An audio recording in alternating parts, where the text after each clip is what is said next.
เฮียนแต่คอย เฮียนแต่เจ้า โดย เฮียนอยู่ปอใดนาง ปซี เฮียนอยู่ปอซี โดย อ่านได้เขียนออกอยู่บ่ กับพอได้เยอะ พอได้อยู่เนาะ โดย อึ๊บ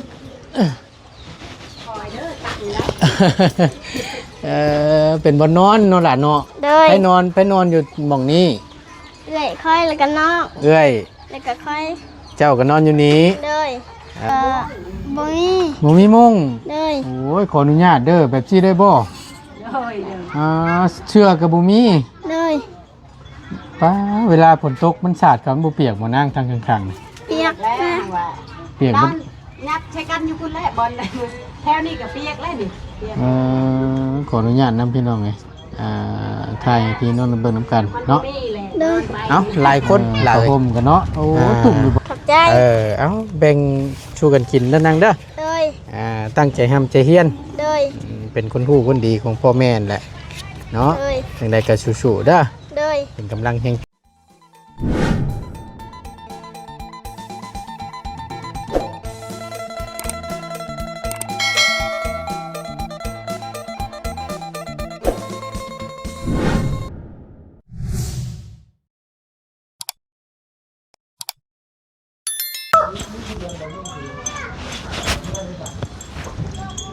เสร็จบาทนี่พี่น้องเอ้ยสิได้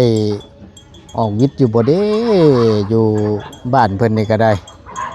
พอดีผ้าลงฝนสิตกแล้วพี่น้องคึมมาแล้วก็ก่อนสะเงามาก่อนฝนก็ได้เนาะพี่น้องหลังจากที่ทางบ่ตูนเนาะได้ออกมาจากบ้านบ้านเทิบใหญ่เนาะบ้านเทิบใหญ่แล้วพอดีออกมาฮอดบ้านเทิบน้อยนี่ก็ได้เมืองพารานไซแขวงสวรรณเขตเด้อพี่น้องเด้อเนาะได้เข้ามาหาบ้านนี่ก็เป็นครั้งแรกพี่น้องทางบ่ตูนก็ยังบ่เคยเข้ามาจักเทื่อครั้งแรกก็ดีพี่น้องเอ้ยทั้งทีมงานเฮาไปก็ยังบ่เคยเข้ามาเนาะแล้วก็เข้าไปหาทางพ่อทางน้องพรเพิ่นพี่น้องก็คือทางครอบครัวเพิ่นที่ว่าอยู่นํกันกับพ่อกับแม่รวมนํกันนอนอยู่เพื่อนหลังน้อยๆนั่น10 คนว่าซั่นป้าตัวทางแม่เพิ่นก็มีผัวใหม่ว่าซั่นสร้างครอบครัวใหม่แต่ก็ยังบ่มีหยังหากเอากันพี่น้องเอ้ยก็ลูกที่ว่าหลายๆคนนั่นเป็นลูกกับผัวเก่าเนาะเป็นลูกกับผัวเก่าว่าซั่นที่เอากับผัวใหม่นี่ยังบ่มีลูกนํกันว่าซั่นเนาะก็เป็นตารู้ต้นพี่น้องเอ้ยทางบ่ต้นได้สัมผัสเบิ่งแล้วก็ได้เนาะก็ย้อนว่าความทุกข์ยากย้อนบ่มีพี่น้องแต่ก็เลยจำเป็นต้องอยู่เนาะเฮือนซานลานแป้นก็คือเห็นนั่นแหละตามที่พี่น้องได้เห็นเนาะทางบ่ต้นก็ได้ถ่ายทำลงไปพี่น้องเอ้ยนั่นก็เป็นอีกเคสหนึงเนาะที่น่าสงสารพี่น้องที่เพิ่นบ่มีข้าวมีน้ำกินเฮือนซานลานแป้นก็บ่มีอยู่เนาะเอาจังใดก็ฝากเด้อพี่น้องเด้อท้ายคลิปหรือว่าต้นคลิปพ่อแม่พี่น้องเบิ่งจบแล้วซอยพิจารณาเบิ่งน้ำกันเนาะอยากสดจอยเดือนในร้านใดก็สามารถติดต่อมาทางบ่ตูนได้เนาะปักหมุดไว้ไทม์ไลน์ช่อง YouTube ของบ่ตูนพี่น้องช่องทางการติดต่ออยู่ในหันพี่น้องเลยเอาก่อนอื่นพี่น้องเนาะกราบสำบายดีและสวัสดีเด้อพี่น้องสำบายดีเปิดสู่คู่สู่คนบ่ว่าสิอยู่ในและต่างประเทศก็ยินดีต้อนรับเข้าสู่ช่องประธานป้องชาแนลคือเก่าคือเดิมเนาะพี่น้องเนาะมื้อนี้พี่น้องดูว่าคลิปนี้หลังจากที่ออกมาจากบ้านเทิมน้อยบ้านเทิมใหญ่มาบ้านเทิมน้อยก่อนสิออกพี่น้องอาจสิพอจำได้อยู่เนาะที่ว่าขาเข้ามาพี่น้องขาเข้ามาแหละเพิ่นพ่อทั้งเอื้อยเพิ่นคนหนึงที่เพิ่นไปกับลูกชายหาเพชรนะหาเพชรเตรียมสิออกไปขายอยู่ตลาดหรือว่าอยู่พุ่นแหละทางเข้ามาเนาะกำลังหาเพชรบดไปขายแล้วพอดีขามครัวมาแล้วก็พ่อทั้งเอื้อยเพิ่นก็เลยซื้อเฮ็ดชอยทั้งเอื้อยเพิ่นเนาะพี่น้องอาเจียนอยู่หรอกในคลิปลุงเฮิมพี่น้องไงแล้วก็เท่ากับทำคร่าวๆที่ไปที่มาทั้งเอื้อยเพิ่นนะก็เคยมีครอบครัวมาก่อนว่าซั่นมีลูกว่าซั่นเนาะแล้วก็มาสั่งครอบครัวใหม่ทางผัวนี่ก็ มาเอากันก็บ่ได้ล้นปานใดแล้วว่าก็ครอบครัวเพิ่นก็ทุกข์ยากก็ย้อนบ่มีอยู่มีกินนี่แหละพี่น้องเอ้ยดิ้นรนหาบักหล้าเพิ่นเนาะน้องหยังก็บ่ตูนก็ลืมเลยน้องแม็กบ่น้องหยังเพิ่นพี่น้องนั่นที่เพิ่นไปหาขี้ซีไปขึ้นขี้ซีมาไปขายว่าซั่นเนาะแล้วก็ไปหาเฮ็ดหาหยังกับแม่นี่แหละซึ่งเบิ่งแล้วก็ขยันเท่าใดพี่น้องทางบักหล้าเพิ่นก็ได้เนาะอายุส่ำนั้นแต่ฮู้จักทำมาหากินฮู้จักไปหานี่มาขายซอยพ่อซอยแม่นะพี่น้องทั้งเอื้อยเราเว้ามาพ่อคร่าวๆกับทั้งบ่ตูนกับพ่อเข้าใจเป็นบางส่วนเนาะแล้วก็เลยบ่ตูนสิเข้าไปถามแล้วก็พาพี่พาน้องเข้าไปเบิ่งเฮือนซ่านลานแป้นของทางเอื้อยเราเนาะนำกันอีกสักครั้งหนึ่งพี่น้องแล้วก็ทุกอย่างนี่แหละแล้วก็ข้างเฮือนเพิ่นก็เว้าอยู่เลยพี่น้องก็ว่าครอบครัวเรานี่ก็บ่มีทุกอย่างเพราะว่าสั่งครอบสั่งครัวใหม่กับทางผู้ผัวใหม่นี่ก็ทั้งผู้ผัวใหม่ก็บ่มีว่าซั่นเนาะที่ว่ามันต่ำใจที่เอื้อยเราอยากให้นะพี่น้องเอ้ยก็คือทางอันนี้พี่น้องอาจสิเข้าใจอยู่แล้วก็บ่ถึกไผบ่ฮู้เนาะก็คือลูกเลี้ยงกับพ่อหน้าซึ่งบ่แม่นสายเลือดกันนะพี่น้องแล้วแม่นในยามเพิ่นที่เพิ่นหักเพิ่นแพงหรือว่ายามที่ยังบ่ทันหายกันมื้อใดมื้อหนึงหายกันมาผิดใจกันมาแล้วเว้าใส่กันนะพี่น้องตามที่เราเว้ามานี่นั่งกินข้าวนี่ก็เสื่องกินว่าซั่นซะเสื่องกินแล้วกินก็บ่เต็มบ่เต็มใจให้กินปานใดนะสิว่าง่ายๆแล้วก็เว้าใส่กันเว้าผู้ลูกนะมึงไปดินเป็นไรอย่างประมาณนี้นะพี่น้องสิแตกเข้าไปเขาอย่างประมาณนี้นะตามที่ตั้งเอื้อยเราได้เว้าอยู่ในคลิปลุงเฮิมเนาะพี่น้องอันนี้เว้าขอโทษน้ำหลายๆพี่น้องเลยที่ใช้คำบ่สุภาพเนาะก็ตามที่ตั้งเอื้อยเราได้เว้าสู่พังพี่น้องก็เห็นแล้วก็โอ้ยแต่ดูโตนเพิ่นโยพี่น้องเลยแต่ทางบ่ตูนก็มาฮอดจอดถึงแล้วล่ะณตอนนี้เดี๋ยวบ่ตูนสิพาพี่พาน้องเข้าไปเบิ่งก่อนพี่น้องว่าเป็นจังได๋แน่เนาะแน่เบิ่งก็ถือว่านักพอสมควรอยู่ทางเฮือนเอื้อยเราก็ได้พี่น้องเอ้ยจักซีเมนต์ขีดตะไคร้หรือซีเมนต์ห้องอยู่ห้องนอนนั่นก็ได้เนาะแล้วก็มีทางน้องน้ำแน่ลูกหลานเพิ่นก็ได้ลูกเราก็หลายคนเติบอยู่พี่น้องเอ้ยแต่ก็ขยันทำมาหากินเนาะถือว่าสุดๆแหละพี่น้องทางครอบครัวเพิ่นนี่ก็ได้เอาบ่ว่าหลายใหญ่ห้างเดี๋ยวที่พาพี่พาน้องเข้าไปเบิ่งไปชมน้ำกันบ่ตูนเว้าแห้งบ่ได้พี่น้องปากก็เว้าขอโทษขออภัยน้ำหลายๆพี่น้องบ่ตูนเจ็บอยู่หม่องนี่ตรงกรามที่ว่าต่อกันนี่บ่ฮู้ว่ามันเป็นหยังที่แรกบ่ตูนตอนไปกวดน่ะมันเจ็บอยู่นี่บ่ตูนบอกแล้วเพิ่นเอาแนวซองเข้าไปในหูนี่ก็ว่าหูนี่ปกติว่าซั่นบ่เป็นหยังแต่บ่ตูนเจ็บนี่ตรงข้างนี่แก้มบ่ตูนจนเบ่งพี่น้องสิเว้าขอโทษนะพี่น้องกินข้าวคำใหญ่ก็บ่ได้เคี้ยวได้แต่ข้างเดียวนี่ทางบ่ตูนนะจักมันเป็นหยังเจ็บตั้งแต่ลนๆพี่น้องเพิ่นก็ด้วยความเป็นห่วงเป็นใยบ่ตูนเอ้ยเซาแล้วบ่ขานะว่าซั่นกินยาพอแต่ทะเลาทางบ่ตูนก็บ่ฮู้ว่าจักเป็นหยังก็ยังบวกคือเก่าแต่ว่าไปได้ก็ไปทางบ่ตูนก็ได้น่ะพี่น้องเอ้ยเจ็บกินยาแล้วก็ไข้แน่เพราะว่ามันมีน้ำทางบ่ตูนยันได้ไปหลูดอยู่พี่น้องยันได้ไปหลูดน้องอยู่บ่ฮู้ว่าสิเบิดซำใดละเจ็บ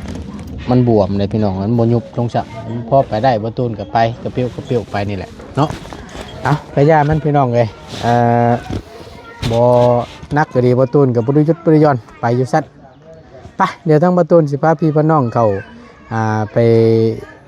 เบิ่งน้ำกันพี่น้องเอ้ยเนาะถึงครอบครัวเพิ่นนี่ก็โอ้ยสุดละพี่น้องไปพี่น้องเดี๋ยวเข้าไปเบิ่งน้ำกันเนาะ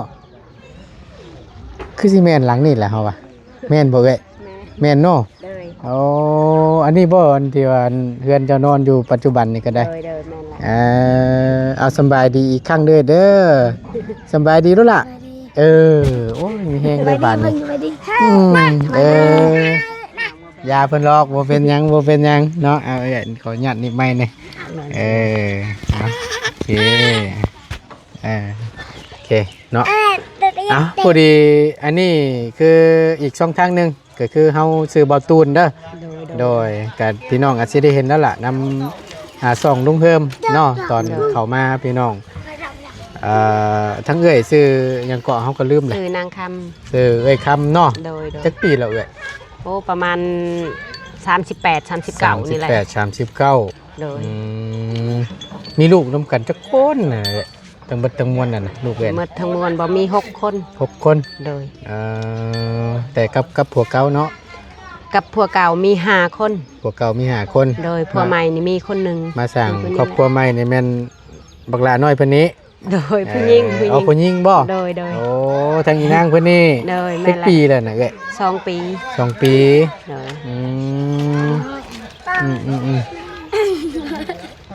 คือบักหลาเพิ่นนี่สิฮู้อยู่พี่น้องเอ้ยเบิ่งชุดก็ยังชุดตัวเก่าอยู่เนาะครับโอ้ยบ่มีเปลี่ยน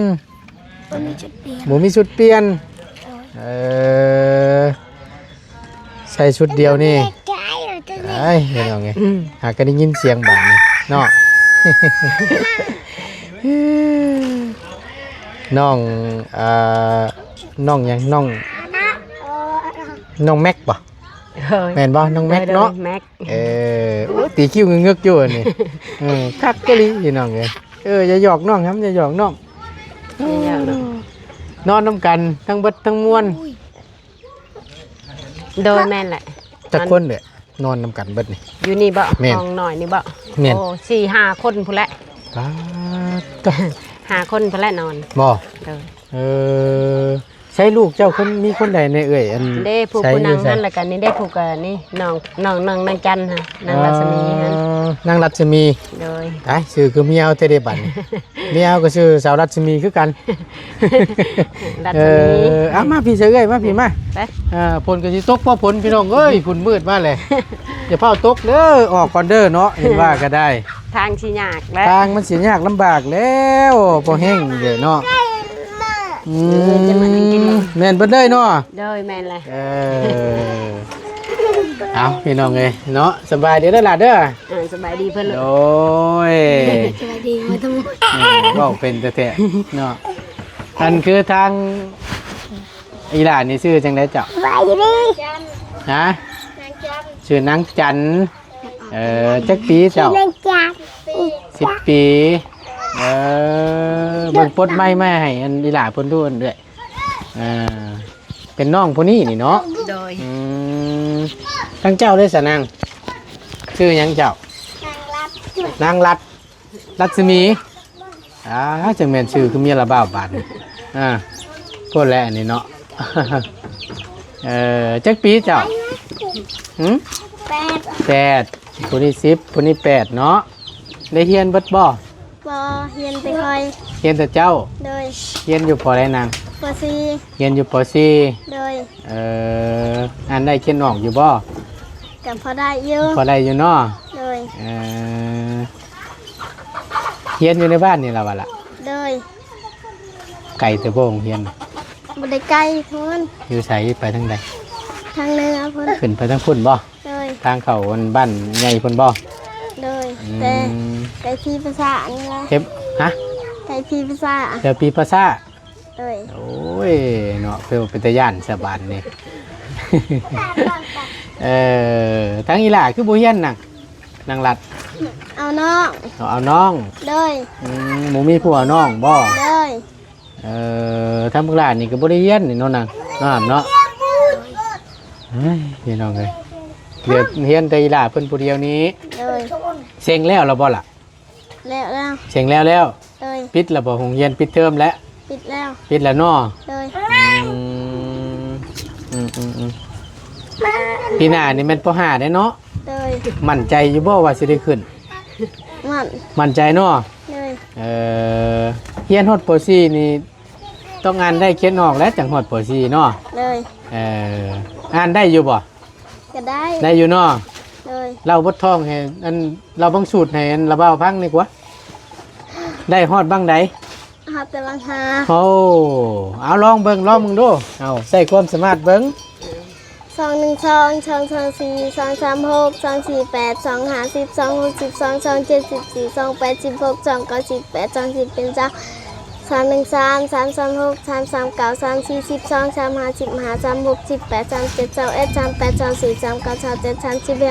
210 อ่า 4 1 4 4 2 8 4 30 2 4 46 4 5 4 4 4 4 7 2 8 4 8 32 4 9 36 40 อ่า 5 1 5 5 2 10 5 30 5 4 20 5 5 25 5 6 30 5 7 30 5 8 40 5 9 45 50เป็น50บางฮกเด้ ยังบ่เป็น บางฮกยังบ่เป็น เลย เอาฮอดบางหาก่อนเนาะ เลย ตั้งใจทำใจเฮียนเด้อ เลย ถึงแม่นนั่นฉลาดแท้ๆนั่นลูกเจ้านี่ก็ได้เอ้ยเนาะว้าวขออนุญาตอันพาขึ้นไปเบิ่งอยู่เทั้งเพื่อนกันไปนอนนำกันทุกคนน่ะไปล่ะไปพาละบ่าวขึ้นก็ได้ไปไปเบิ่งขึ้นไปเบิ่งน้ำกันก่อนพี่น้องเอ้ยอันนี้ก็เป็นครั้งแรกคือกันเนาะที่ได้มาเห็นเพื่อนเนาะขออนุญาตเด้ออันนี้เป็นบ่นอนบ่